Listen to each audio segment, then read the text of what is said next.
एकविरीला तर मी 4-5 वेळा येऊन गेली, पण आता मी चालली आहे 10 महिन्यानंतर आईच्या मंदिरावर. खरंच की आईला भेटायला जाताना मन एकदम अस्वस्थ झालेलं की काय मी फील करेन. आणि मी फायनली डोंगरावर पोचली होती.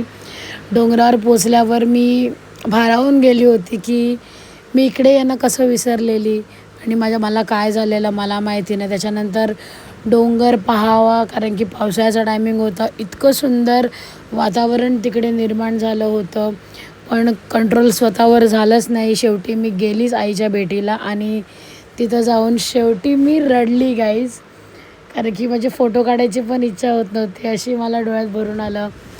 आधी गेली मंदिरात, तिला बघितलं, सगळं विसरून गेलं.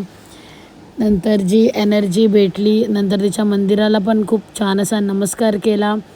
तिकडून निघता परत एकदा तिला आईला बाय करावं असं वाटलं. जय एकविरा. सॉरी, हा व्लॉग मी वेगळाच बनवला आहे.